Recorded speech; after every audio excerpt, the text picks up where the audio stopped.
Online video platform YouTube, যা একসময় ছিল নিছক বিনোদনের মাধ্যম, সময়ের সাথে সাথে তা আজ অনেকের জীবনের রুটি রুজির প্রধান উৎস।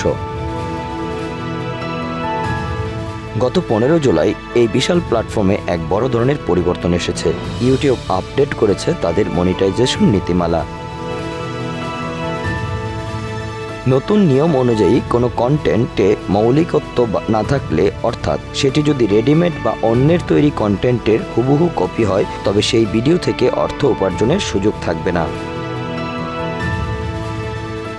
এর ফলে চ্যালেঞ্জ হয়ে দাঁড়িয়েছে বহু কন্টেন্ট ক্রিয়েটরের জন্য, আর যারা সত্যিকারের সৃজনশীল তাদের জন্য খুলে দিয়েছে এক নতুন সম্ভাবনার দ্বার। এই নিয়মের মূল উদ্দেশ্য অরিজিনাল কন্টেন্ট বা মৌলিক ভিডিও নির্মাতাদের উৎসাহ দেওয়া। ইউটিউব জানায় তারা চায় প্ল্যাটফর্মে এমন ভিডিও থাকুক যা ক্রিয়েটরদের চিন্তা, অনুভব ও কল্পনার ফসল। এই আপডেটে রিপিটিসাস কন্টেন্ট শব্দবন্ধকে সরিয়ে আনা হয়েছে, নতুন নাম দেওয়া হয়েছে ইনঅথেন্টিক কন্টেন্ট। অর্থাৎ এখন থেকে কোনো ভিডিও যদি আগের ভিডিওর মতন হয়, যা কেবলমাত্র পুনরাবৃত্তি হয়, তাহলে সেটি অনার্জিত বা ইনঅথেন্টিক কন্টেন্ট হিসাবে বিবেচিত হবে।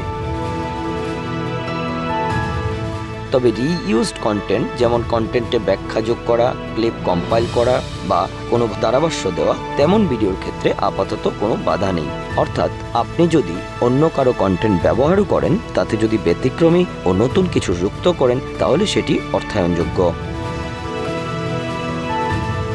বিবিসি বাংলার এক সাক্ষাৎকারে তথ্য প্রযুক্তিবিদ সৌমিক সেনগুপ্ত বলেন, এই পদক্ষেপ অত্যন্ত সময়োপযোগী। ইউটিউব দীর্ঘদিন ধরেই বলে আসছিল তারা মৌলিক কন্টেন্ট সৃষ্টিকে গুরুত্ব দেবে, এবার সেটা বাস্তবে রূপ পেল।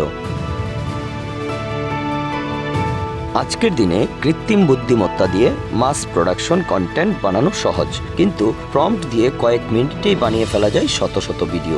এভাবেই তৈরি হওয়া স্প্যামি কন্টেন্ট প্ল্যাটফর্মের মানও কমিয়ে দিয়েছে। এই নতুন নীতিমালার মাধ্যমে ইউটিউব এক ধরনের অথেন্টিসিটিবিহীন কন্টেন্টের বিরুদ্ধে ব্যবস্থা নিচ্ছে। যারা কেবলমাত্র অন্যের ভিডিও ডাউনলোড করে সামান্য এডিট করে আপলোড করতেন, তাদের জন্য এই আপডেট বড় এক দুঃসংবাদ। কিন্তু যারা কন্টেন্টে পরিশ্রম, ভাবনা ও নিজস্বতা রাখতেন, তাদের জন্য এটি এক বড় সুযোগ।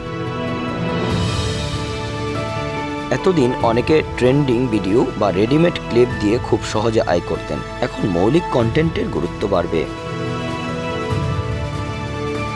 এই আপডেট শুধু কন্টেন্টের মৌলিকত্ব নয়, বরং ইউটিউব এখন চাইছে কৃত্রিম বুদ্ধিমত্তার মাধ্যমে তৈরি কন্টেন্টের উৎসও স্পষ্ট করা হোক, যাতে ভুয়া ভিডিও বা বিভ্রান্তিকর কন্টেন্ট নিয়ন্ত্রণে রাখা যায়।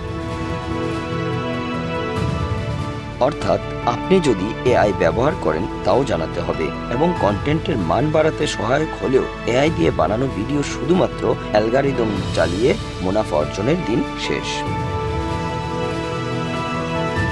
Bangla affairs news desk.